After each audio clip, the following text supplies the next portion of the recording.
सेना, ऐसा नहीं। कि सेना अपने नाम और काम से जाना जाता है। बीते दिनों जो बड़कागांव में जो घटनाक्रम हुआ, उस घटना को देखने के बाद में कहीं से भी ये मुझे महसूस नहीं हो रहा था, मुझे ही नहीं, हम्म, और भी पूर्व सैनिकों को, कि हम लोग आजाद हैं।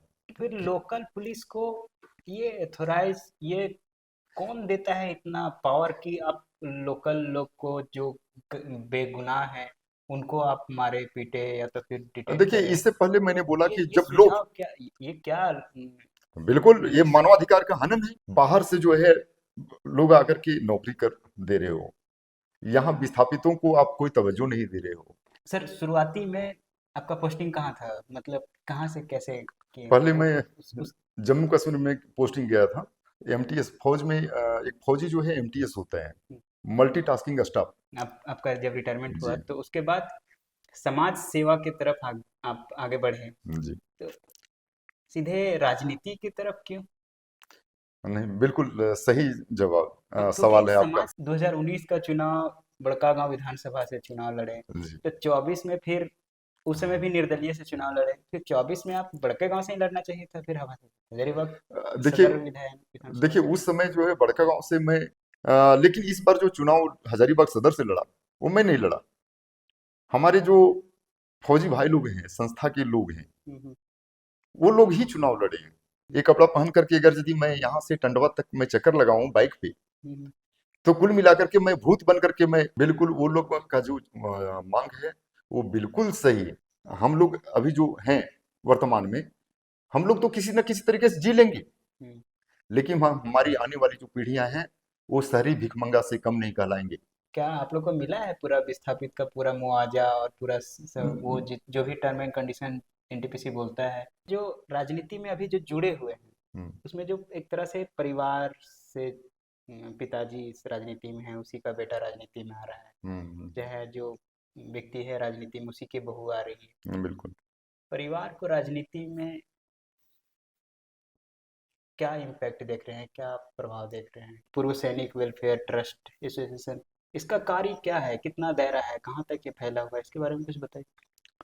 देखिए, ये पूरे झारखंड में जो है काम कर रही है, हम्म, और कि जिसका कोई नहीं आवाज बनता, हम्म, उसका ये सैनिक संगठन आवाज बन रही है, और आगे भी आवाज जनता के बनती रहेगी। युवा जो जाना चाहते हैं आर्मी में, ठीक है, वो कैसे जाए वर्तमान समय में इस क्षेत्र में? चाहे तो वो हो गया हैवी नशा की तरफ युवा ज़्यादा जा रहे हैं, और आप लोग उसका विरोध भी कर रहे थे, जी जी। ये युवा ना जाए इसके लिए क्या कहना चाहेंगे आप, या क्यों जा रहे हैं इसके तरफ देखिए, युवा?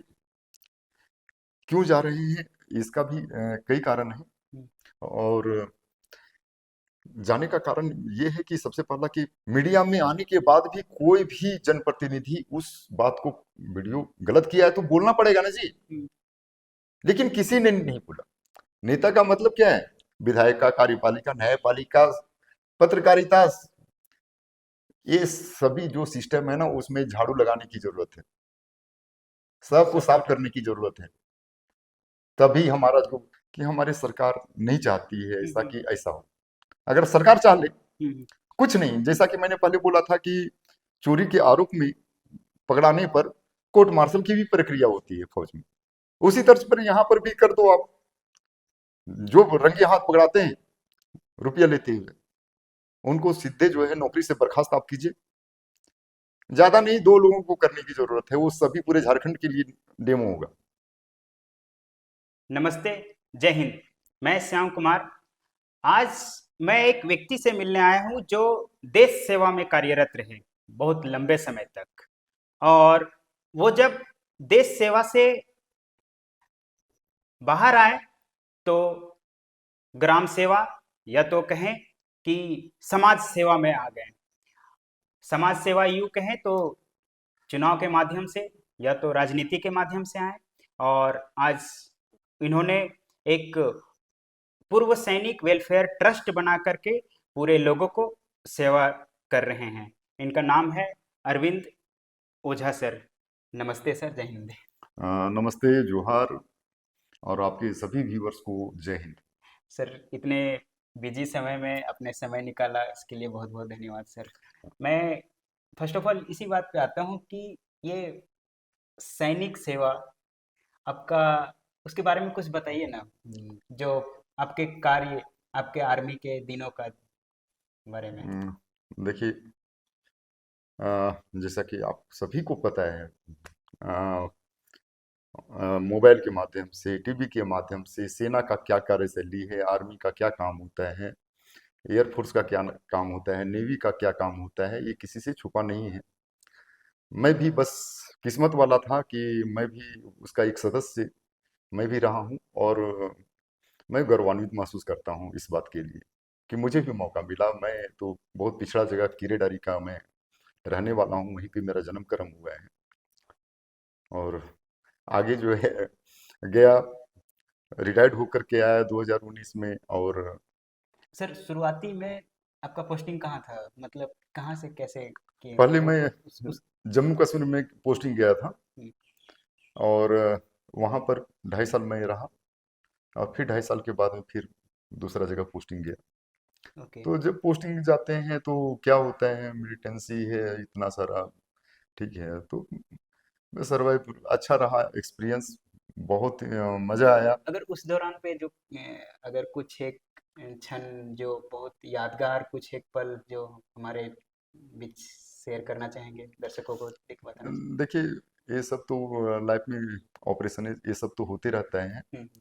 लेकिन मैं एक एमटीएस फौज में, एक फौजी जो है एमटीएस होता है, हम्म, मल्टीटास्किंग स्टाफ बोल सकते हैं, कुछ भी करवा लो। ओके। ठीक है, तो मुझे भी एक बार हुआ क्या कि मैं नॉर्थ ईस्ट में था, आसाम में, और हमारे जो यूनिट पूरा एक्सरसाइज में गई हुई थी।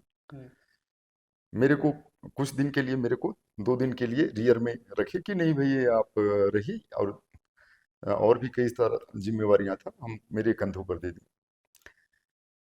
अचानक मेरे को दूसरा दिन फोन करते हैं हमारे जो कमांडिंग अफसर हैं वो, हम्म, कि भाई गाड़ी जो जा रही है कनवाई में, वो हम्म, गाड़ी एक्सीडेंट हो गई है रास्ते में, ओके। जेसीबी के साथ में हम्म, टच हो गया। तो बोले कि अभी जो है आपको करना क्या है कि एक दो गाड़ी लेके जाना है, और एक गाड़ी दे देना है अगला को, ताकि वो कनवाई के साथ में मूव कर जाए, वो रिकवरी व्हीकल होती थी। हम्म, और एक व्हीकल को हैंग करके, जो एक्सीडेंट वाला है उसको लेकर के आपको आ जाना है ओके। वापस अपनी जगह पे। हम्म, मेरे को मिला, मैं तुरंत निकल गया। वहां पर 11:30 बजे रात में करीब पहुंचते हैं, मणिपुर और आसाम जाने के बीच वाला जगह था। हम्म, बहुत कंजस्टेड रास्ता, टू लेन भी नहीं है, वन वन वे रास्ता है। हम्म, वो, गए, गाड़ी हैंग वूंग किए, एक कनवाई मूव कर गई। हैंग होने के बाद में जो बंदा था, वो ड्राइवर ही था, कि रिकवरी मैक बोलते हैं, रिकवरी व्हीकल्स को ऑपरेट करने वाला। तो जाने के क्रम में ही, चूंकि बंदा नया था, हम्म, नया ट्रेनिंग लिए हुए था, जाने के क्रम में ही थोड़ा सा एक्सीडेंट हुआ था एक ऑटो के साथ में, लेकिन छोटा सा था, तो आगे बढ़ गए। हम्म, तो जब गाड़ी हैंग हुआ तो बहुत सारा देखे कि वो बंदा जो है नर्वस हो गया है। हम्म, अब नर्वस होकर के चला रहा है, तो कई लोग हैं जो साथ में बैठे हुए थे, बोले कि नहीं सर, थोड़ा आप चलाइए। क्योंकि मैं जो हूँ नॉर्मल गाड़ी तो चला सकता था, मैं रिकवरी गाड़ी नहीं चला सकता था। ओके। फिर भी चलाने का एक्सपीरियंस, फिर जो है वो उस समय से कंटिन्यू सुबह 7 बजे तक मैं गाड़ी चलाया। और ऐसा मुझे महसूस हो रहा था कि शायद मेरा जीवन का ये आखिरी ही है आज। ओह। जाने के रास्ते में, चूंकि वन वे रास्ता है, और हम्म, जब आप बड़ी गाड़ी, लंबी गाड़ी को आप हिंग करते हैं, हाँ, तो वो हेलीकॉप्टर बन जाता है लंबा सा बिल्कुल, और उसको जो है फिर कवर करना, काटना बहुत टफ। लेकिन वो मेरा बहुत, कुल मिलाकर कि हर पल जब तक हम नहीं पहुंचे, हर पल डर था कि कहीं ना कहीं मेरे साथ में और भी लोग बैठे हुए हैं, तो उन सबका भी जान मेरे लिए उतनी ही कीमती है। इम्पोर्टेंट है, हाँ। ठीक है, तो ये सोच करके वो मेरा बहुत ही डेंजर ये सोच करके जो है लगता है कि यार क्या मेरे ऊपर जिम्मेवारी था। और जब आप बैठते हैं और खास करके ड्राइविंग सीट पे बैठते हैं तो अपने साथ साथ में बैठे हुए सभी लोगों का जिम्मेवार आप हैं। ठीक है। हाँ, और लड़ाई तो बाद में लड़ेंगे, पहले ये पहुंचना इम्पोर्टेंट है, सुरक्षित जाना और बिल्कुल आना बिल्कुल इम्पोर्टेंट बिल्कुल, तो वही था हमारे। बाकी बात कई तरह का, जब आप नौकरी कर रहे थे, 17 साल नौकरी की, है। तो इन 17 सालों में कई सारी बातें होती है, क्योंकि 17 साल में एक बच्चा जन्म लेकर के और जवान हो जाता है और क्राइम भी कर देता है उस बीच में, और जेल भी चल जाता है। हम्म, तो बहुत ही अच्छी यादें हैं सेना की, और गौरवान्वित होता हूँ, फिर वही अच्छा, बात। तो जब रिटायरमेंट जी लिए आपका जब रिटायरमेंट हुआ जी तो उसके बाद समाज सेवा की तरफ आप आगे बढ़े, जी। तो सीधे राजनीति की तरफ क्यों? नहीं, बिल्कुल सही जवाब, क्योंकि सवाल है आपका। समाज सेवा तो बिल्कुल अलग अलग माध्यम से कर सकते थे, लेकिन आपने पहले विधानसभा का बिल्कुल चुनाव बिल्कुल। लड़ना किरेडारी से, फिर दूसरा विधानसभा निर्दलीय, फिर दूसरा अलग विधानसभा से चुनाव लड़ना, क्यों? बिल्कुल ऐसा सही। क्या निर्णय मैं लिया? आपके सारे सवालों का जवाब देता हूँ। हम्म, बात यह है श्याम जी, कि जब मैं फौज में था, हम्म, तो फौज ये अपने आप में एक अलग है अनुशासन वहाँ। हम्म, अनुशासन आज के डेट में भी, अगर वहां पर फौज में जो भी आर्मी, एयरफोर्स और नेवी, थल सेना, जल सेना, वायु सेना के जो भी जवान हैं, हम्म, आज भी अगर वो फेसबुक उनके मोबाइल में इंस्टॉल अगर है, तो उनका सीधे चार्जशीट में मार्च होता है और सीधे फौजी जेल भी हो सकता है। ओके। तो उसी तरीके से मेरे साथ में भी था। हम्म, ठीक है। इस तरीके से ज्यादा कनेक्ट नहीं था, लेकिन जब रिटायर होकर के आया तो मैं तो आजाद हूँ, आर्मी ऑर्डर मेरे ऊपर लागू नहीं होता। ओके। ठीक है। लेकिन जब आर्मी में रहता है हम्म, तो आर्मी ऑर्डर भी लागू होता है और आईपीसी भी लागू होता है। हम्म, तो आईपीसी में दो तीन चीज ऐसे हैं, जैसे कि मर्डर, रेप, ये सब जो जुर्म है, जो बहुत बड़ा जुर्म है।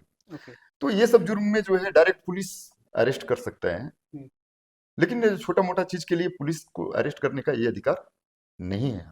अच्छा। ठीक है। हम्म, तो जब आया रिटायर्ड होकर के, तो काफी सोशल मीडिया में, फेसबुक, ये सब चलाना शुरू किया अच्छा से, तो देखा कि कई तरह का घटनाक्रम, हम्म, ऐसे भी कहते हैं ना कि ये कर लो दुनिया मुट्ठी में है। हम्म, तो ये सही में, ये तो मोबाइल अगर है तो कर लो दुनिया मुट्ठी में। तो देखा मैंने, बहुत बुरा लगा मुझे कि एक ऐसा संस्था जहां पर मैं नौकरी करता था, हम्म, एक छोटा सा कागज के टुकड़े पे ऑल इंडिया भ्रमण करने के बाद में अपना काम करवा करके अपना जगह पे आ सकते हैं, लेकिन यहाँ पर भ्रष्टाचार।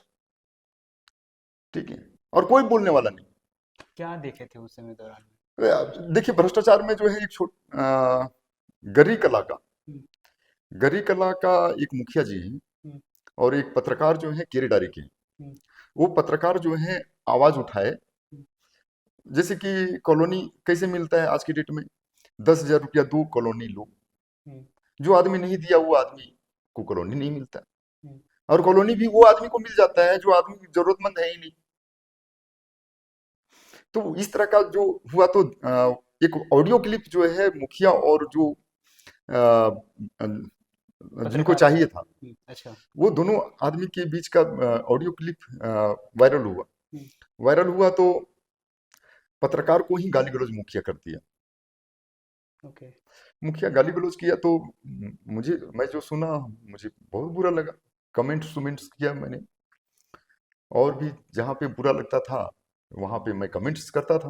हम्म, तो कुछ लोग मुझे ही टैग करना शुरू कर दिए हम्म, कि सर, आप जैसे लोग जो हैं वो खाली ऐसे ही बोलते रहिएगा तो कैसे आगे बढ़ेगा देश हमारा। आप आइए और चुनाव लड़िए। ओके। ठीक।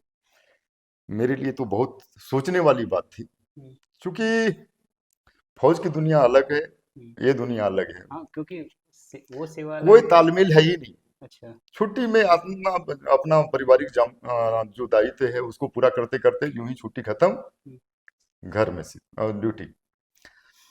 तो यहाँ पर जब इस तरह से मेरे ऊपर में बहुत बड़ा ये हो गया कि चुनौती, हम्म, कि आखिर चुनाव, और वो भी विधानसभा का। तो फिर मैं डिसीजन लिया कि चलिए कोई बात नहीं, सेवा। और उसी बीच में फिर क्या हुआ कि बड़का गांव वीडियो 2019 का बात नहीं है, हम्म, उसी टाइम बड़का गांव वीडियो द्वारा सताई गई नाबालिग आदिवासी लड़की प्रीति लकड़ा, ओके। जो तलस्वार पंचायत की रहने वाली थी, हम्म, वो वीडियो के घर में काम कर रही थी। हम्म, तो काम करने एक दिन ऐसा खबर आया कि वो लड़की के चेस्ट में जो है 200 रुपया चोरी करने के आरोप में वीडियो और उनकी पत्नी दोनों जो है जला देती है आयरन से चेस्ट को। चेस्ट में। सेट। बाल जो है पूरा खींच लेती है उसका। तो ये सब घटना देखे और आश्चर्यचकित तो और भी मैं तब हो गया जब इस घटना, ये तो कितना कुकृत्य है, ये किसी जग जाहिर है। मीडिया में आने के बाद भी कोई भी जनप्रतिनिधि उस बात को, वीडियो गलत किया है तो बोलना पड़ेगा ना जी, लेकिन किसी ने नहीं बोला। नहीं बोला तो फिर जो है मेरे से संपर्क किए, वहीं का जो है एक कि सर ऐसा ऐसा घटना घटा है। और देखिए ना अभी तक हम बोले कि जो जनप्रतिनिधि क्या उनका रवैया है, बोले कि नहीं सर कोई आवाज नहीं उठा रहा है। हमने बोले ठीक है कोई बात नहीं, मैं करता हूँ। फिर गए वहां पे उनकी पंचायत में, वहां के मुखिया जो हैं तलस्वर पंचायत के, वो मुखिया जी और भी कई लोग जो हैं जिनके जो जिंदा थे। देखिए जिंदा रहना ही, जिंदा नहीं बोलते हैं उसको, थोड़ा कुछ बोलना भी वालों को ही जिंदा बोलते हैं, ठीक है, मैं अपने भाषा में।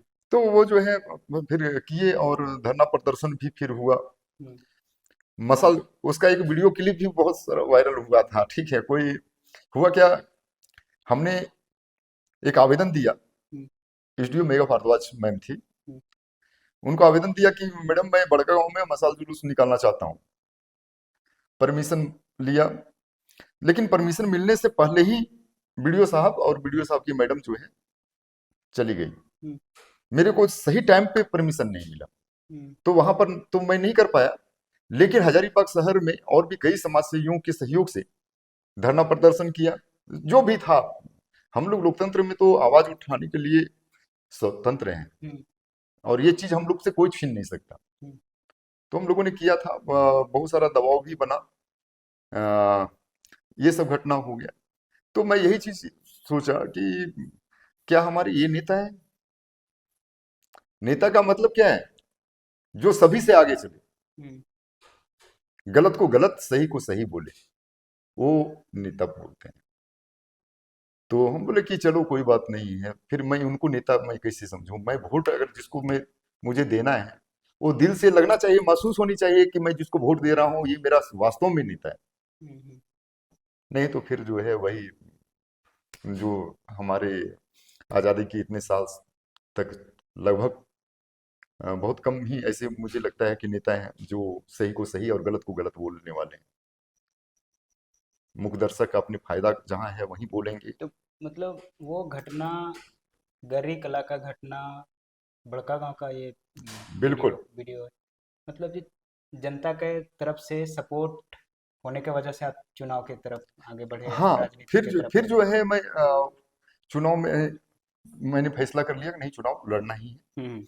और लड़े तो कई लोग फिर जुड़ना शुरू कर दिए, और बहुत अच्छा लगा मुझे। शायद उन सभी के सपोर्ट के बिना ये संभव नहीं था, लेकिन सपोर्ट, चूंकि मैं 3 महीना ही हुआ था, 4 महीना रिटायर्ड हुए, और 3-4 महीना के बाद ही मेरे को ये फैसला करना कि चुनाव लड़ना, वो भी मुखिया सरपंच का नहीं, विधायक का। विधानसभा का। हाँ। 3 ब्लॉक बड़कागांव विधानसभा में आता है, हम्म। और तीनों ब्लॉक में जो है अपना बातों को रखना, तो ये टफ था 2019 का चुनाव, बड़कागांव विधानसभा से चुनाव लड़े, जी। तो 24 में फिर उस समय भी निर्दलीय से चुनाव लड़े, फिर 24 में आप बड़के गांव से ही लड़ना चाहिए था, फिर हवा से हजारीबाग देखिए, सदर विधायक विधानसभा से। उस समय जो है बड़का गांव से मैं कुल मिलाकर के जनता के साथ साथ मेरा खुद का भी मैंने निर्णय लिया कि ठीक है लड़ूंगा। हम्म। लेकिन जो इस बार 2024 में जो मैं सदर विधानसभा से चुनाव लड़ा, हम्म। वो मेरा खुद का निर्णय नहीं था। क्योंकि मैं नहीं लड़ना चाह रहा था इस बार। हाँ। कई तरह का समस्याएं हैं, खुद का मेरा व्यक्तिगत भी समस्या था जिसकी वजह से नहीं लड़ रहा था। लेकिन इस बार जो चुनाव हजारीबाग सदर से लड़ा, वो मैं नहीं लड़ा।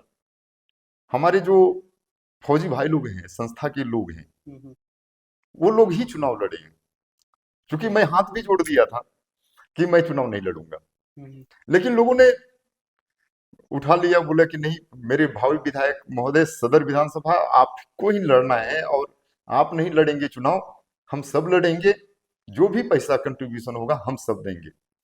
और वही लोग की प्यार की वजह से मैं चुनाव लड़ा, और उन लोगों ने अपने वादा को पूरा किया। और सेवानिवृत्त सैनिक ही नहीं, जो बॉर्डर पे तैनात हैं हम्म, सैनिक, अर्धसैनिक, वो सब भी मुझे सपोर्ट किए।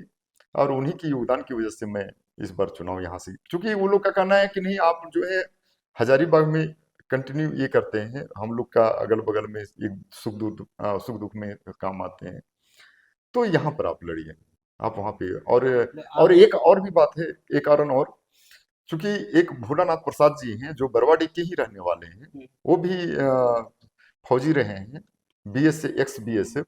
ओके। वो मेरे को बहुत पहले बोले थे कि सर, ये जो है मैं चुनाव लड़ना चाहता हूँ बड़का से। हम्म, कहे कि कोई मेरा जो है, चूंकि वो भी विस्थापित है, और जो आवाज उठाता है वो कहीं ना कहीं आगे जाकर के मैनेज करते रहे। अच्छा। जो मिलना चाहिए एक सही विस्थापित को, वो चीज नहीं मिल, तो उनके अंदर में भी एक था कि मैं चुनाव लड़ूंगा। तो हम बोले ठीक है, कोई बात नहीं। फिर जो है उनको बड़का गांव से और हमको हजारीबाग से लड़ना पड़ा। Okay, okay. जी। कुछ दिनों पहले आपका एक वीडियो वायरल हो रहा था। आप एक पूरे पूर्व सैनिक एसोसिएशन के वेलफेयर के जितने भी आपके मेंबर हैं, सब सारे लोग नारा लगा रहे हैं, एनटीपीसी हाय हाय, एनटीपीसी के खिलाफ। और एक वीडियो था कि जो आप लोग का ग्रुप चलता है बड़का गांव में, हम्म, वहाँ पे झंडोत्तोलन होता है, और 15 अगस्त के दिन आप लोग झंडोत्तोलन नहीं करते हैं वहाँ पे। वो करते हैं, क्यों? बट उस दिन जो है हाँ। नहीं किया गया इस बार। क्यों? देखिए, और। ये आजादी क्या है?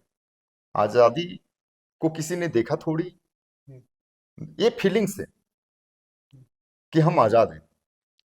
लेकिन बीते दिनों जो बड़का गांव में जो घटनाक्रम हुआ, उस घटना को देखने के बाद में कहीं से भी ये मुझे महसूस नहीं हो रहा था, मुझे ही नहीं, हम्म, और भी पूर्व सैनिकों, कि हम लोग आजाद हैं। देखिए, ये विस्थापन का बात है। ओके। देखिए, कहीं ना कहीं ये एनटीपीसी जो है हम लोगों को शोषण कर रहा है। क्योंकि मैं सीसीएल से विस्थापित हूँ, अम्रपाली कोल माइन से, और केरेडारी में मेरा जन्म कर्म ननिहाल में रहा है। ओके। तो मैं वहाँ का प्रभावित हूँ। और क्या हो रहा है एनटीपीसी आने के बाद में, ये हम सभी भुक्तभोगी हैं, हम सब तिल तिल करके मर रहे हैं।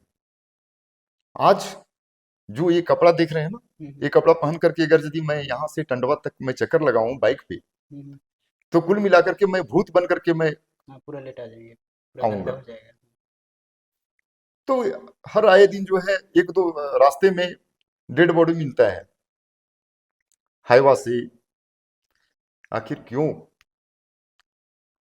आखिर जो बहुत दिन से इंतजार कर रहा था कि अब चैनल बन गया है तो अब ये हो जाएगा, लेकिन इस ओर किसी का भी ध्यान ही नहीं जा रहा है। तो हम कैसे महसूस करें कि हम आजाद हैं? और इस बार तो और भी पुलिस के जो अधिकारीगण हैं, वो अपने जवानों के साथ में जाते हैं, और लोगों के घर में महिलाओं को, बच्चों को भी नहीं छोड़ते हैं, मारपीट करते हैं, किए थे। तो वो घटना जो है कहीं ना कहीं अ, आपको हृदयघात हुआ। ठीक है। आहत किया। अब बताइए, ऐसा कैसे हो सकता है? एक कट्ठा, 1 एकड़ जमीन आप लेते हैं, और उस एक एकड़ का 25 लाख रुपया आप देते हैं। क्या एक आदमी, जो पूर्वजों का धरोहर बोला जाता है, क्योंकि कई पीढ़ी से उसमें खेती बाड़ी करके जो है वो अपना जीविकोपार्जन करते रहते हैं, और 25 लाख रुपया आप देते हो और जमीन ले लेते हो। हम्म, 4 भाई अगर है विस्थापित में, तो 3 भाई को जो है वो नौकरी दे रखे हो, एक भाई को नहीं दी हो। बाहर से जो है लोग आकर के नौकरी कर दे रहे हो। यहाँ विस्थापितों को आप कोई तवज्जो नहीं दे रहे हो, तो भाई ये शोषण ही है ना। क्या 25 लाख रुपया में 1 एकड़ जमीन क्या कोई ले सकता है विस्थापित? एक कट्ठा लेकर के दिखा दे। मैं बताना चाहता हूँ हजारीबाग अगर शहर में अगर बोला जाए तो 1 कट्ठा जमीन भी नहीं ले सकता है आदमी, थोड़ा अच्छा जगह में अगर यदि लेना चाहे तो घर कैसे बनाएगा, खाएगा क्या, कैसे उसका जीवन यापन होगा? और ऐसा नहीं है कि सबके पास जमीन है, कुछ लोग के पास तो 1 एकड़ जमीन भी नहीं है वहां के लोग के पास, और जो बताइए। है तो वो तो कहाँ जाएंगे। तो कुल मिलाकर के वो तो 1 कट्ठा जमीन भी नहीं ले सकता है 1 एकड़ बेचने के बाद में।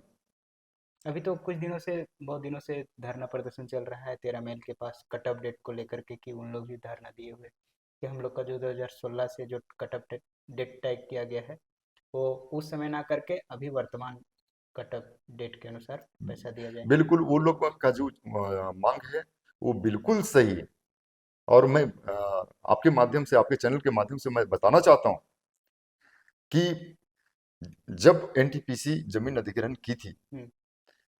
उस समय जो बच्चे जन्म ले चुके थे उन सभी बच्चों को विस्थापित का जो है फायदा मिलना चाहिए विस्थापन का, और ये तभी न्याय होगा।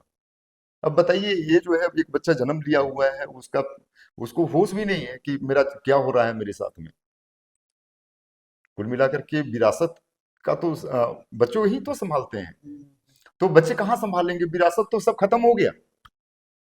बच्चे जो है शहरी भिखमंगा से कम नहीं कहलाएंगे। देखिए हम लोग अभी जो हैं वर्तमान में हम लोग तो किसी न किसी तरीके से जी लेंगे, हम्म। लेकिन हमारी आने वाली जो पीढ़ियां हैं वो शहरी भिखमंगा से कम नहीं कहलाएंगे। ये बात, शहरी भिखमंगा का मतलब क्या है? उसके क्या। पास में कुछ नहीं है, ओके। कुछ नहीं है। कुल मिलाकर के एक आदमी जाता है कमाने के लिए, मजदूरी करने के लिए, वो कमा करके आएगा, चावल भी लेते आएगा, और चावल फिर जो है उसकी घरवाली बनाएगी और पूरे परिवार खाएंगे। ये शहरी भिखमंगा का मैं अपनी स्तर से मैं बता रहा हूँ, ये तर्ज है, डिफाइन डिफिनेशन, ठीक है। तो फिर वहाँ झंडोत्तोलन आप लोग फिर किए थे कि नहीं बिल्कुल नहीं, ठीक है ये। यहाँ। और वहां पर मैं ये चीज भी बताना चाहता हूँ कि ये एहसास अगर जब तक नहीं करवाते हैं हम्म। एनटीपीसी तब तक जो है आगे हम लोग और भी विचार करेंगे, क्योंकि हक अधिकार ऐसे नहीं मिलता है। हमारे जो भी संगठन के पदाधिकारी गण हैं, सदस्यगण हैं, वो लोग भी आक्रोशित है हम्म। कि ऐसा शोषण नहीं होनी चाहिए। कई लोगों ने अपना विचार भी रखे थे 15 अगस्त के दिन, और बताए भी थे कि हम लोग आखिर क्यों नहीं वहां पे झंडोत्तोलन कर रहे हैं इस बार। तो कई तरह का विचार बन रहा है और आगे की कार्रवाई हम लोग करेंगे जो भी कानूनी है। आप बता रहे थे कि मेरा घर भी केरेडारी है जो हम्म। आम्रपाली क्षेत्र में है। क्या आप लोग को मिला है पूरा विस्थापित का पूरा मुआवजा और पूरा वो जो भी टर्म एंड कंडीशन एनटीपीसी बोलता है, आप लोग को पूरा लाभ मिला है उससे? देखिए मैं तो सीसीएल से विस्थापित हूँ, ओके। और सीसीएल का अलग प्रक्रिया है और एनटीपीसी का अलग है। हम्म। तो एनटीपीसी से मैं प्रभावित हूँ, तो विस्थापन का फायदा मुझे तो नहीं मिलेगा, ओके। ठीक है। लेकिन वहाँ सीसीएल का जो है वहाँ पर का अलग है। ये कहीं ना कहीं जो है सीसीएल भी उसी तरीके से है, एनटीपीसी भी उसी तरीके से है। सीसीएल भी जो है 9 लाख रुपये एकड़, 9 लाख रुपया में 1 एकड़ जमीन लेते हैं। 2 लाख 2 एकड़ अगर जमीन दिए तो 18 लाख रुपया मिला, और 2 एकड़ में एक नौकरी का प्रावधान सीसीएल का है। लेकिन अभी आप सोच सकते हैं कि क्या मिल रहा है ये। अभी इससे पहले ही मैंने बताया कि 18 लाख रुपया 25 लाख रुपया में क्या होगा, तो ये 18 लाख रुपया में क्या होगा, हम्म। ठीक है। तो ये सब जो कुल मिलाकर के एक सही विस्थापन नीति नहीं होने की वजह से जो है आज हम विस्थापित लोग इतने परेशान हैं। अगर सही विस्थापन नीति होने से बनने से इतना बोलने की जरूरत ही नहीं होता किसी बात भी से जनता को। महिलाओं को मारता है पुलिस, तो आप आर्मी में भी रह चुके हैं, बॉर्डर पे भी सेवा दे चुके हैं। बॉर्डर के जो सेवा में है, आर्मी, बीएसएफ, जो भी ऑफिसर हैं, वो और जो लोकल काम कर रहे हैं पुलिस में क्या अंतर दिखता है? उन लोग फिर इस तरह से क्या रवैया वहां पे भी आप लोगों के साथ अ, होता है या देखते हैं, या फिर सिर्फ लोकल पुलिस ऐसा देखिए क्यों करती है? देखिए बात यह है, हम्म, लोभ लोभ जब होता है ना इंसान में, हम्म, तो एक से एक क्राइम करवाता है। ये लोभ की वजह से ही होता है। हम्म, मैं बताना चाहता हूँ, मैं जिस संस्था से मैं रिटायर्ड हूँ, आर्मी, हम्म, वहां पर एक छोटा सा मैं कहानी बता रहा हूँ। हम्म, मैं जब फौज में गया था, 17 लड़के लोग हम लोग गए थे हम्म, रांची से सिकंदराबाद, आंध्र प्रदेश। हम्म, ट्रेनिंग में गए, ट्रेनिंग शुरू हुआ। कई लोगों का कंप्लेन आ रहा था कि मेरा ये चोरी हो रहा है, मेरा वो चोरी हुआ, चूंकि सब गांव से ही गए थे, हम्म, गांव से। और तो सरप्राइज चेकिंग होता है एक दिन। सरप्राइज चेकिंग में सबको जो है बॉक्स पलटवा दिया जाता है। 6 लड़के लोग जो है निकलते हैं, हम्म, जिनके पास में अनऑथराइज, मान लीजिए अगर यदि आपके पास में घड़ी है तो घड़ी एक ही होनी चाहिए ना, हम्म, अगर यदि एक्स्ट्रा है तो कहीं ना कहीं गलत है। हम्म, उन सभी को जो है कर दिया गया हम्म, कोर्ट मार्शल, कुल मिलाकर के नौकरी से बर्खास्त। ओके, और एक ग्राउंड में हम्म, ये जो भी कोर्ट मार्शल की कार्रवाई होती है, वो एक बड़ा सा मैदान है, हम्म, और उसमें लगभग 10,000 ट्रेनीज हैं हम्म, जो ट्रेनिंग कर रहे थे। हम्म, उन सभी के बीच में ये कोर्ट मार्शल की प्रक्रिया होती है। अब आप बोलिए कि जो वो 10,000 लोग जो देखे हैं ये कोर्ट मार्शल की प्रक्रिया, क्या कभी वो चोरी करने का प्रयास करेंगे? नहीं वो तो मुझे बहुत अच्छा लगता था कि अगर एक रूम में अगर यदि 4 आदमी हैं या 10 आदमी हैं, तो 10 में मेरे लॉकर में कुछ भी रखा हुआ हो, अगर 50,000 रुपया भी रखा हुआ हो, तो वो कोई भी अगला नहीं छुएगा। ओके। लेकिन अ, ये सब क्षेत्र में क्या ऐसा संभव है? मुझे लगता है कि नहीं। तो हर एक बच्चा जन्म से सब ऐसे ही होते हैं, एक ही जैसे होते हैं, चाहे आर्मी वाला बंदा हो हम्म, या तो एक सिविलियन बंदा हो। हम्म, लेकिन वहां पर जाने के बाद में जो अनुशासन, हम्म, जो सिखाई होता है, सिखलाई, और वही अनुशासन की वजह से ही जो है सभी समझते हैं कि अ, अगर मैं ये क्राइम करता हूं तो इसका क्या पनिशमेंट मुझे मिलेगा। तो डर होना बहुत जरूरी है। और नहीं बोला जाता है कि डर से भूत भागना, तभी और वही है अनुशासन। आज हमारा देश जो है ऑपरेशन सिंदूर में भी जो है डंका बजाया और भारत विजयी हुआ, उसका बोलती बंद हुआ, तो क्या कारण है? यही कारण है फिर कि लोकल पुलिस को ये एथोराइज ये कौन देता है इतना पावर कि आप लोकल लोग को जो बेगुनाह है उनको आप मारे पीटे या तो फिर डिटेन देखिए, करें। इससे पहले मैंने बोला कि ये जब लोग, सुझाव क्या, ये क्या बिल्कुल ये मीन्स। मानवाधिकार का हनन है। और मानवाधिकार का हनन होने की वजह से ही तो हम लोगों ने बोला कि नहीं, इस बार हम लोग झंडोत्तोलन नहीं करेंगे। आजादी जब फीलिंग होगा तो अवश्य करेंगे। इसमें जो राजनीति में अभी जो जुड़े हुए हैं हम्म, उसमें जो एक तरह से परिवार से पिताजी इस राजनीति में है, उसी का बेटा राजनीति में आ रहा है, हम्म, चाहे जो व्यक्ति है राजनीति में उसी की बहू आ रही है। बिल्कुल। परिवार को राजनीति में क्या इम्पैक्ट देख रहे हैं, क्या प्रभाव देख रहे हैं, कितना ये देश के लिए फायदेमंद है या नुकसानदायक? देखिए, ये तो फायदा वाला तो हो ही नहीं सकता है, हम्म, इससे नुकसान ही नुकसान है। राजा तो ठीक है, जो राजा एक बार बना, हम्म, उसका बेटा भी जो है राजा का क्वालिटी उसके पास में है, हम्म, ये कैसे पता चलेगा? देखिए, ये बिल्कुल नहीं होनी चाहिए। और सभी राजनीतिक पार्टियों को भी इस पर संज्ञान लेते हुए हम्म, ठोस कार्रवाई करने की जरूरत है। अगर यदि कोई परिवार का है तो उसको टिकट नहीं देना चाहिए। लेकिन ये क्या हो गया ना, सब खिचड़ी बना हुआ है। ठीक है, अभी कोई भी राजनीतिक पार्टी आप देख लीजिए, चाहे बिहार देख लीजिए, झारखंड देख लीजिए, ठीक है, अ, वही लोगों को प्राथमिकता दिया अभी जाता है। बिहार में चुनाव होने वाला है, वही जो लोग हैं वहाँ राजनीति में वही आ रहे हैं। वही आ रहे हैं, और उससे कहीं देश का भला होगा ही नहीं। हाँ, देश का भला तब होगा जब राजनीति में अच्छे लोग आएंगे। और जब अच्छे लोग आएंगे ना, तभी जो है वो सभ्य समाज का निर्माण करेंगे। नहीं तो सभ्य समाज का निर्माण सिर्फ नारा में ही दिखेगा। देखिए, मेरा मानना है हम्म, कि सभ्य समाज का निर्माण वो लोग कर सकते हैं जो आर्मी में अनुशासन में रहते हुए हम्म, रिटायर्ड हुए हैं और उनको एक सर्टिफिकेट भी दी मिला है। जिनको देखिए, हर एक सैनिक को ये सर्टिफिकेट नहीं मिलता है हम्म, कि आपका आर्मी में अनुकरणीय चरित्र रहा है। हम्म, ये हर एक सैनिक को नहीं मिलता है। हम्म, किसी को गुड मिला है, किसी को एक्सलेंट, किसी को एग्जाम्पलरी।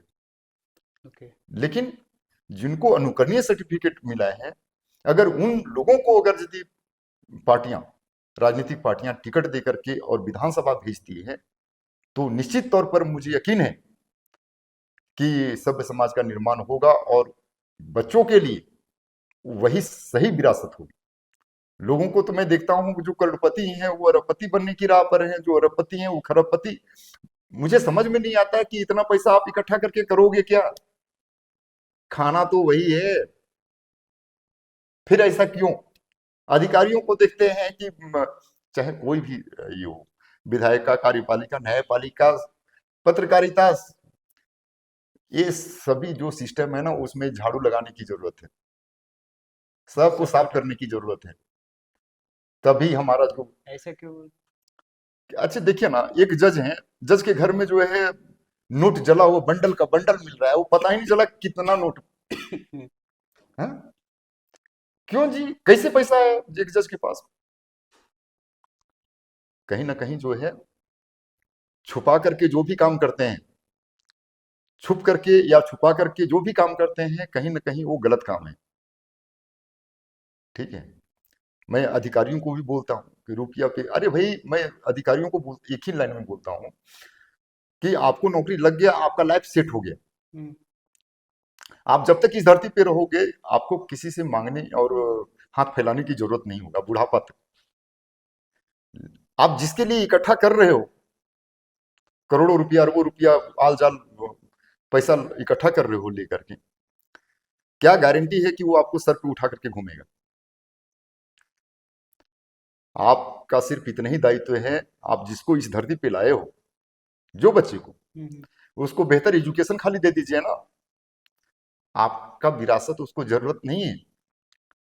दुख होता है तब, जो एक, वही मान लीजिए, चाहे अफसर हो या कोई भी हो, हम्म, जब उनका जो बाप को पकड़ करके गिरबान में हाथ डाल करके एसीबी या जो भी ईडी हम्म, गिरबान में हाथ डाल करके जब उनको गिरफ्तार करती है, तो उनके जो बच्चे हैं जो स्कूल में पढ़ते हैं, सोचिए, क्या वो अपना सर उठा करके चल सकते हैं अपने दोस्त यार के बीच में? नहीं चल सकते हैं। यही बोलेंगे ना उनके दोस्त यार, अरे इसके पिताजी जो है वो गिरफ्तार हुए हैं, इतना इतना पैसा निकला है। हम्म, कोई भी सीओ मिलता है, सुनते हैं न्यूज में कि वो तो अपना पूरा खानदान का ही, पूरा ससुराल टोला का ही पूरा जमीन ले लिया है, ससुराल टोला वालों के नाम से। किसके लिए भाई? एक नंबर काम करके जाओ ना, लोग याद करेंगे कि। और मैं तो बोलता हूँ जो आपके माध्यम से जो अधिकारीगण है, मैं बोलना चाहता हूँ कि आप जहां पर भी पोस्टिंग जाते हैं, डेमो दीजिए ना। डेमो दीजिए कि आने वाले समय में लोग बोले कि एक अधिकारी ऐसा भी था। लेकिन ऐसा नहीं होता है। ऐसा इसलिए नहीं होता है ना कि हमारी सरकार नहीं चाहती है ऐसा हम्म, कि ऐसा हो। अगर सरकार चाह ले, हम्म, कुछ नहीं, जैसा कि मैंने पहले बोला था कि चोरी के आरोप में पकड़ाने पर कोर्ट मार्शल की भी प्रक्रिया होती है फौज में। उसी तर्ज पर यहाँ पर भी कर दो आप। जो रंगे हाथ पकड़ाते हैं रुपया लेते हुए, उनको सीधे जो है नौकरी से बर्खास्त आप कीजिए। ज्यादा नहीं, 2 लोगों को करने की जरूरत है, वो सभी पूरे झारखंड के लिए डेमो होगा। लेकिन इच्छा शक्ति की कमी।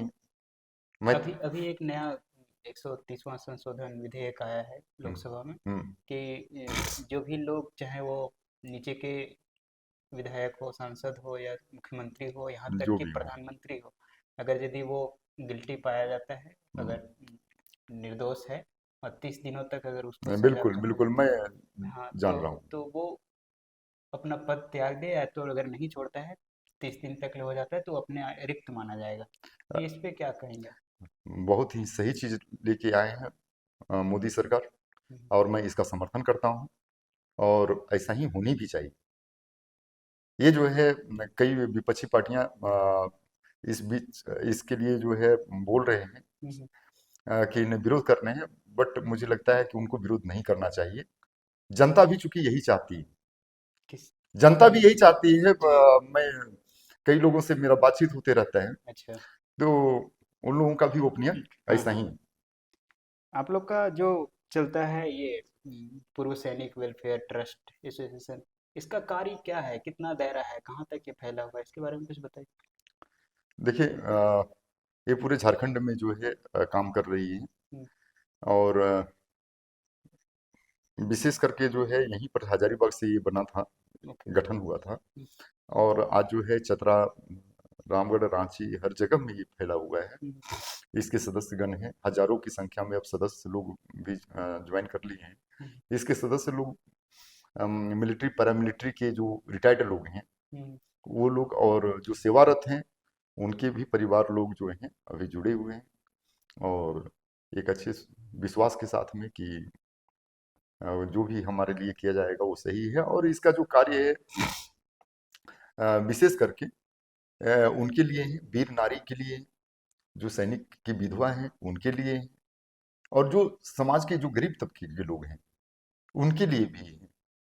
और एक लाइन में मैं इतना ही बताऊंगा कि जिसका कोई नहीं आवाज बनता, हम्म। उसका ये सैनिक संगठन आवाज बन रही है, और आगे भी आवाज जनता के बनती रहेगी। आज के युवा के को क्या कहेंगे आप, क्या संदेश देना चाहेंगे कि अगर वो जो हिचकिचाते हैं कि हाँ हम सेना में जाएंगे तो ये वहाँ पोस्टिंग दे देगा, ये नुकसान होगा, या तो अग्निवीर में जाएंगे तो 3-4 साल के लिए ही रहेगा, हमें सिक्योरिटी नहीं है लाइफ टाइम के लिए, उस युवाओं के लिए का क्या कहेंगे जो पुलिस में सेना में जाना चाहेंगे। देखिए मैं यही बोलूंगा उनको हम्म, कि आप ये मत सोचे कि ये परमानेंट नहीं है, 4 ही साल है।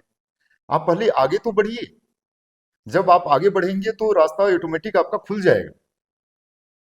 ऐसा ये मेरा लाइफ में कई तरह का हुआ है। मैं ये अनुभव में बोल रहा हूँ जो अभी तक मैं जिया हूँ। हम्म, जब वो लड़के आगे बढ़े, आप आगे बढ़ेंगे लड़के, हम्म, तो ऑटोमेटिक रास्ता खुलेगा। और अभी कई राज्य सरकार जो है वो अग्निवीर को बोला है कि मैं इतना परसेंट आरक्षण दूंगा, कहीं पे 10% भी आरक्षण दिया है, कहीं 5% भी दिया है पुलिस में। तो ये चीज, और जहां तक बात है कि मौत का, कि डरते हैं, तो देखिए मौत तो हर जगह में आ सकती है, ठीक है। लेकिन आज अगर यदि मैं गौरवान्वित होता हूँ, मुझे अपने जीवन में ये चीज नहीं कि मैं कुछ नहीं किया, ओके। मुझे ऐसा फील नहीं होता है कि, नहीं लगता है कि मैं कुछ नहीं लाइफ में किया। हम्म, क्योंकि जब 17 साल आर्मी में रहा तो कई तरह का अनुभव, पूरा ऑल इंडिया घूमने का घूमा, मैंने देखा लगभग क्या है नहीं है।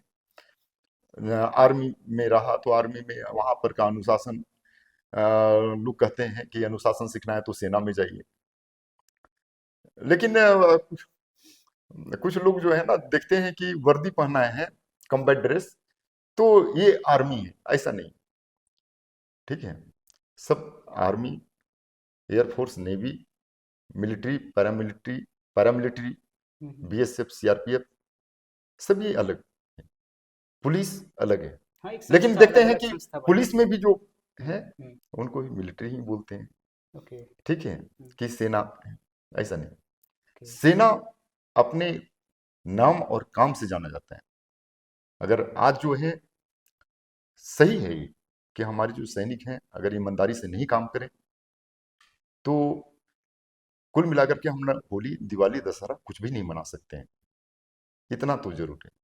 और ये वही अनुशासन का दिन है हम्म, जो ट्रेनिंग के समय में कोर्ट मार्शल की प्रक्रिया जो है ना, इस तरह का भी घटना होता है। तो सेना वो काम करती है, डेमो देने वाली काम करती है। तो वही डेमो देने वाली तर्ज पे अगर यदि राज्य सरकार भी अगर काम करे, तो निश्चित रूप से जो है लोगों को बार बार ब्लॉक, थाना चक्कर लगाने की जरूरत नहीं होगा। ये चक्कर इसलिए लगा रहे हैं क्योंकि अगला को परेशान, ब्लॉक में जो है अगर कोई नॉर्मल एक आदमी जो है अपना जमीन नापी का आवेदन देता है, हम्म, तो वो आदमी जो है फिर वहीं पर से आदमी लग जाते हैं जो दलाली करके जीविकोपार्जन करने का कार्य कर रहे हैं, उसी टाइम से लग गए। पैसा अगर नहीं दिया तो कुछ ना कुछ गलत आवेदन बना करके सबमिट कर दिया कि नहीं इसमें मेरा भी, ये मेरा जमीन है। और उसके सिर्फ मात्र आवेदन से अधिकारी कोई नहीं देखते हैं ना, कोई सीईओ नहीं देखते हैं कि अगला आदमी आवेदन दिया है तो उसके साथ में और क्या सबमिट किया है जिसकी वजह से ये मान लिया जाए हम्म, कि ये आदमी का ही जमीन है। आवेदन दे दिया, अगला आदमी गया नापी करने के लिए, ना अगला आदमी आया हु हा कर दिया मेरा जमीन है ये वो। अब जमीन जो है नापी छोड़ करके आ जाता है। इस तरह का आप घटनाक्रम देखें, नापी छोड़ करके आ जाएगा और रिपोर्ट में क्या लिख दिया कि गए थे वहां विवाद हुआ दोनों पक्ष में, नापी नहीं हो पाए। ठीक है, कुल मिलाकर के रुपया नहीं देंगे तो आपका काम नहीं होगा, इसी तर्ज पे चल रहे हैं। अब युवा जो जाना चाहते हैं आर्मी में, ठीक है, वो कैसे जाए अभी? मतलब वो क्या तैयारी करे, कब से वो बचपन से तैयारी करना शुरू कर दे? जैसे शिक्षक जिसको बनना रहता है वो जी पढ़ाना शुरू कर देता है। मतलब वो अगर यदि चाहे भारत सरकार के अलग अलग संस्थाएं काम कर रही है आर्मी में चाहे पुलिस लाइन में, कैसे उसका जाने का क्या तरीका है, कैसे उस तैयारी करे और कब उसको एहसास हो कि हाँ हम जा सकते हैं, अपने आप में कैसे वो फील करे कि हम आर्मी में जा देखिए, सबसे पहले कि जो समय है, सकते हैं। अ, समय बहुत अमूल्य है। हम्म, और स्टूडेंट लोग को भी ये निर्णय लेने से पहले हम्म, कि हमको किस क्षेत्र में जाना है, अपना बॉडी स्ट्रक्चर को उनको पहले देखने की जरूरत है हम्म, कि हमारा बॉडी स्ट्रक्चर क्या है। क्या अगर मेरा सेना में जाने का इच्छा है तो क्या मैं इसके लिए फिट हूँ? ओके। तो उसको सबसे पहले कि जो नॉर्मल जो फौजी रिटायर्ड होकर के आए हैं, हम्म, उन रिटायर्ड फौजियों के पास में पहले उनको जाना चाहिए, हम्म, उनसे बातचीत करना चाहिए और उनको ये पूछना चाहिए कि मेरा जो मेडिकल है, मेडिकल में क्या मैं फिट हो पाऊंगा? हम्म, अगर मेडिकल में फिट होने का वो बोलते हैं कि चूंकि अभी मैं रिटायर्ड हूं तो मैं देख करके ही बता दूंगा, हाथ पैर जो मेरे साथ में मेडिकल हुआ था हम्म, मैं देख करके बता दूंगा कि अगला आदमी क्या जाएगा या नहीं जाएगा। ओके। ठीक है, हम्म, तो सबसे पहले उनको मेडिकल अपना जांच करवा लेना चाहिए, हम्म, उसके बाद में फिर रनिंग ये सब का तैयारी करना चाहिए। क्योंकि कई लोगों को मैंने ये भी देखा है, सुना है कि सालों साल तैयारी कर लिए, 1 साल 2 साल 3 साल तैयारी किए, लास्ट में जो है वो गए, रनिंग में तो पास हो गया लेकिन मेडिकल में वो छट गए, अनफिट हो गए। कुल मिलाकर के वो 2 3 साल जो उन्होंने समय बर्बाद किया है उस चीज के लिए, वो समय बर्बाद नहीं होगा। तो सबसे पहले ये करें, उसके बाद में जो है फिर कई तरह का कोचिंग इंस्टीट्यूट जो चल रहा है वहां पर एग्जाम का भी तैयारी करवाते हैं वो लोग। हम्म, और रनिंग वनिंग जो भी है हम्म, उसी से रिलेटेड तैयारी करवाते हैं, तो उनको ज्वाइन करना चाहिए। और आने वाले समय में अभी तो हम लोग कदम रखे हैं क्योंकि संस्था का ज्यादा साल नहीं हो रहा है, हम्म, लेकिन आने वाला समय में हम लोग ऐसा व्यवस्था भी हम लोग करेंगे कि जो जिनका जैसे कि जिनके पास कोई व्यवस्था नहीं है, कोई दिखाने वाला नहीं है, उनके लिए राह भी दिखाना, कोचिंग भी चलवाना, इस तरह का हम लोगों ने सोचा है। और ये युवाओं के लिए ही, और हम लोग का बायोलॉज में भी ये चीज दर्ज है, संस्था के बायोलॉज में भी ये है और यही सोच करके बनाया गया है और आगे होगा, जरूर होगा। आप लोग एक घटना में जहाँ तक कि देख रहा था आप लोगों के कार्यशैली में कि पूर्व सैनिक एसोसिएशन नशा के प्रति बहुत ज़्यादा विरोध कर रहे थे, सड़क मार्च भी कर रहे थे। जी और अभी वर्तमान समय में इस क्षेत्र में चाहे तो वो हो गया हैवी नशा की तरफ युवा ज़्यादा जा रहे हैं और आप लोग उसका विरोध भी कर रहे थे। जी जी। ये युवा ना जाए इसके लिए क्या कहना चाहेंगे आप, या क्यों जा रहे हैं इसकी तरफ देखिए, युवा? क्यों जा रहे हैं इसका भी कई कारण है। हम्म, और जाने का कारण ये है कि सबसे पहला कि पेरेंट्स का कहीं ना कहीं जो है हम्म, उनका देख रेख में कमी है। जैसे हम बेटियों को आ, ये करते हैं, ध्यान देते हैं बेटियों के लिए हम्म, कि हमारा बेटी जो है शाम होते ही कहाँ जा रही है नहीं जा रही है, हम लोग देखते हैं। हम्म, उसी तरीके से बेटों को भी देखने की जरूरत है पेरेंट्स, हर एक पेरेंट्स को, वो कब कहाँ जा रहे हैं, नहीं जा रहे हैं, जो पेरेंट्स नहीं देख पाते हैं, उनके बच्चे ही कहीं ना कहीं जो है चाहे तो ब्राउन शुगर का नशा हो, गांजा, चरस, इस नशे में जा रहे हैं। और जब नशा में जा रहे हैं तो चूंकि कीमती नशा है, पैसा कहाँ से आएगा, हम्म, और उसके लिए बच्चे क्राइम कर रहे हैं, किसी का मोबाइल छीनते वाला काम कर रहे हैं, किसी का कुछ कर रहे हैं, चोरी कर रहे हैं। तो ये कुल मिलाकर के नशा होने की वजह से, नशा कर रहे हैं, इसकी वजह से हमारा क्राइम बढ़ रहा है। तो इसकी रोकथाम के लिए तो मैं तो यही बोलूंगा, सबसे पहले आपके चैनल के माध्यम से, कि जो पेरेंट्स हैं, आप अपने बच्चों को देखिए कि सामने क्या कर रहे हैं, हम्म, कहाँ जा रहे हैं। अगर ये देखते हैं तो निश्चित रूप से जो है हमारा नशा में जो रोकथाम तो जरूर लगेगा। नहीं तो कुछ भी आप कीजिए, हम नारा लगाएं या कितनों मोटिवेट करने का काम करें, बच्चे, चूंकि एक बार लत लग गया तो लत लग गया। ऐसे मैं जब से रिटायर्ड हुआ हूँ, लगभग कई लड़के ऐसे हैं जिनको बोल करके और वो सही राह पर अभी चल रहे हैं। यही।